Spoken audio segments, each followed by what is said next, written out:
viewers, as you are already aware that we do in-depth research on the important issues happening around the world. Therefore, to continue with our in-depth reports and to enhance your information and knowledge, we have some important observations on Iran, USA, Israel conflict. Friends, as its most important event of the world that's affecting your day-to-day life, therefore we request you to fully understand this topic up to the end and also subscribe us to get research-based news and journalism that not only gives you clarity of thought but also enhances betterment of the global society at large. Friends, in this topic we will inform you and prove it that America has always, because of its vested interests, waged war on foreign soil, but this has also in exchange have provided relief to the people living under terror of anarchists and terrorists globally. Friends, the paradox of U.S. interventions, vested interests, and the revival of democracy. Lessons for Iran's turbulent present in the annals of international relations. The United States stands as a colossus whose foreign policy has often been accused of bending the arcs of other nations' histories to serve its own ends. From the oil-rich sands of the Middle East to the resource-laden terrains of Latin America and beyond, Washington's interventions have frequently been painted as predatory pursuits of economic dominance, snatching crude oil, natural resources, and bolstering its arms trade. Historical precedents abound, proving that the U.S. has not shied away from distorting political regimes when its vested interests are at stake. Yet, this narrative, while grounded in truth, overlooks a critical counterpoint. Many of these actions have inadvertently or intentionally breathed new life into democratic processes in the affected regions. As the world grapples with the fallout from the recent U.S.-led strikes on Iran, which culminated in the elimination of Supreme Leader Ali Khamenei, it is imperative to examine this duality. The Khamenei regime, an autocratic edifice that has misused religion to stifle Iranian democratic rights for over 5 decades, exemplifies the kind of tyranny that demands international intervention. While critics decry U.S. interference as imperial overreach, the broader global community must confront a profound truth. When autocratic rulers abolish freedoms of life, speech, and dignity, allied forces from strong nations must step in to safeguard human rights, women's rights, and the essence of human liberty. The United States' history of foreign interventions is replete with instances where economic motivations, particularly access to oil and natural resources, have driven military and covert actions. Critics argue that these operations often prioritize corporate profits and geopolitical leverage over ethical considerations, distorting sovereign governments in the process. For example, the 1953 CIA orchestrated coup in Iran, known as Operation Ajax, overthrew democratically elected Prime Minister Mohammad Mossadegh after he nationalized the country's oil industry, threatening British and American petroleum interests. This intervention reinstated the Shah, ensuring Western access to Iranian oil but sowing seeds of resentment that culminated in the 1979 Islamic Revolution. The 2003 invasion of Iraq under President George W. Bush is perhaps the most infamous case, where the quest for oil reserves played a pivotal role.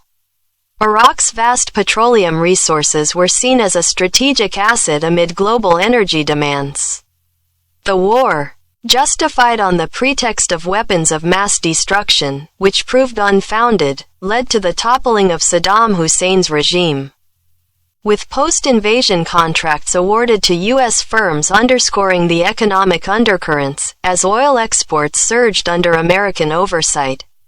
Similarly, the 2011 NATO intervention in Libya, backed by the U.S., facilitated the ouster of Muammar Gaddafi.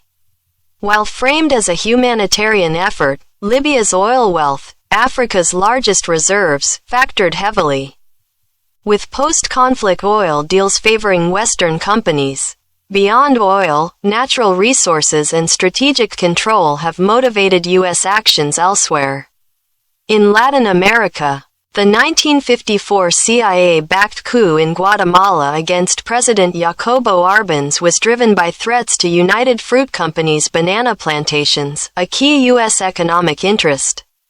The 1973 coup in Chile, supported by the U.S., removed elected socialist President Salvador Allende amid nationalizations affecting American copper interests. In 1976, the U.S. tacitly supported Argentina's military coup against Isabel Perón, providing intelligence and maintaining close ties with the ensuing junta during the Dirty War, which involved widespread repression to counter leftist threats and secure economic stability. Other examples include the 1964 coup in Brazil against João Goulart, backed by the U.S. to prevent perceived leftist shifts, the 1965 intervention in the Dominican Republic to prevent a perceived communist takeover, and the 1989 invasion of Panama to remove Manuel Noriega, who had turned the country into a narco-state threatening U.S. interests. Covert support for regime changes extended to Indonesia in 1965 to 1967, where the U.S. aided General Suharto's rise amid anti-communist purges, and to various Cold War-era operations in Honduras, Nicaragua, and elsewhere to counter leftist governments or insurgencies.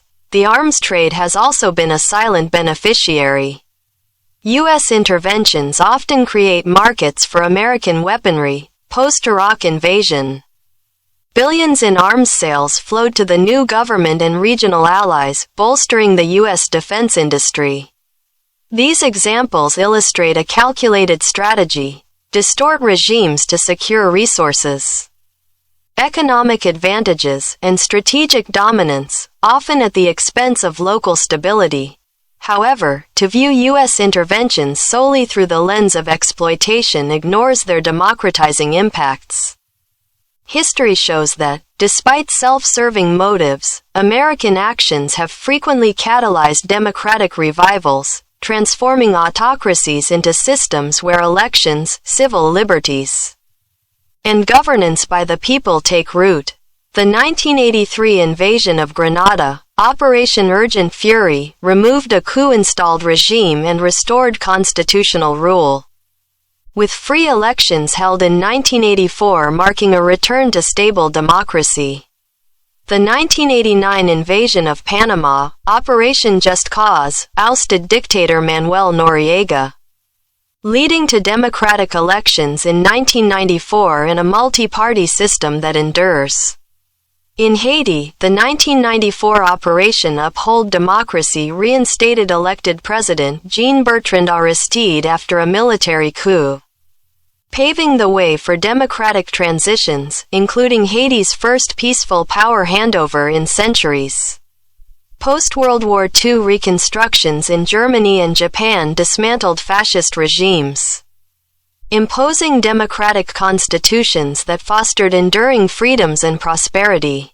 The 2003 Iraq invasion, though chaotic, led to the country's first multi-party elections in 2005, empowering previously marginalized groups. Bosnia's 1995 NATO intervention, with heavy U.S. involvement, ended ethnic cleansing and enforced the Dayton Accords, creating a fragile but democratic federation. Even in Grenada and Panama, post-intervention stability allowed regular elections and peaceful power transfers, contrasting with pre-intervention instability. In this light, the current U.S.-Iran context demands scrutiny.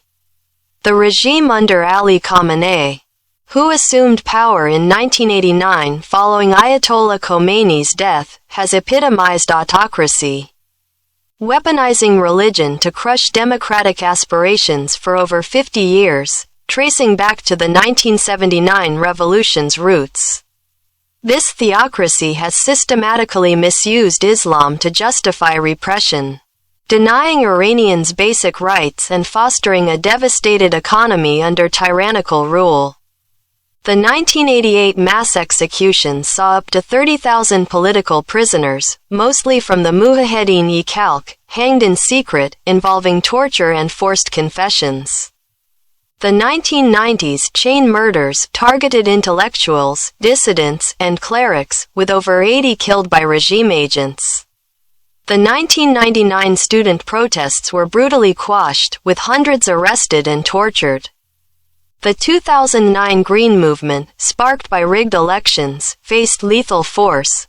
Protesters were shot, raped in prisons, and subjected to show trials.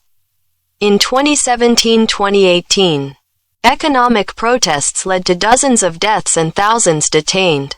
The 2019 fuel price hikes ignited nationwide unrest, with security forces killing at least 1,500, including children, in a blackout-enforced crackdown. Most recently, the 2022 protests following Mahsa Amini's death in custody for improper hijab saw over 500 killed, thousands blinded or injured by pellets, and widespread sexual violence against detainees. Women's rights have been obliterated. Mandatory hijab laws enforce gender apartheid, with morality police beating and arresting women. Minorities suffer persecution, Baha'is denied education, Kurds bombed, Sunnis marginalized. Freedom of speech is non-existent, journalists face torture and death. The economy, ravaged by corruption and sanctions, leaves millions in poverty, with resources funneled to proxy wars. This regime's autocracy has not only suppressed Iranians but destabilized the region through terrorism and nuclear ambitions. The U.S. led strikes on Iran in February 2026, coordinated with Israel, which eliminated Khamenei and other leaders, have ignited global controversy. Critics lambast Trump for unconstitutional aggression without congressional approval, labeling it a gamble driven by personal ego rather than strategy. Accusations of hypocrisy abound. Trump, who decried endless wars, now pursues regime change, potentially unleashing chaos akin to post-Saddam Iraq. Detractors argue this interference violates sovereignty, risks escalation, and serves oil interests or arms sales amid Iran's resources. Yet, this cannot be ruled out as a necessary rupture. Khamenei's regime was an existential threat to Iranians' freedoms, mirroring the tyranny's U.S. actions have historically upended. Trump's call for Iranians to take over your government echoes interventions that revived democracy elsewhere. With Khamenei gone, Iran faces a leadership vacuum. But this could spark genuine democratic upheaval, freeing women from veils, dissidents from prisons, and the economy from kleptocracy. The world must think deeply. If autocrats abolish democratic rights, devastating economies and lives under religious pretexts, strong nations' allied forces must intervene to rescue humanity. Human rights, women's empowerment, free speech, these are universal imperatives. In Iran's case, U.S. actions, though criticized, align with precedents where intervention, despite vested interests, fostered democracy. Ignoring this invites more tyranny, embracing it saves souls. As protests swell in Tehran, the global community owes Iranians support, not just condemnation of the interveners. The path to peace lies in dismantling despotism, not preserving it. Our thoughtful viewers, we work hard to bring important issues and topics in crisp and time-saving manner before you. So please like, share and subscribe and motivate our team, and also comment your views on this important topic. Please visit our website VOPGLOBAL.org and raise your voice. Also associate with us by downloading your volunteer press card available on our website and share your views and news. Team, Digital Media, Voice of the People International.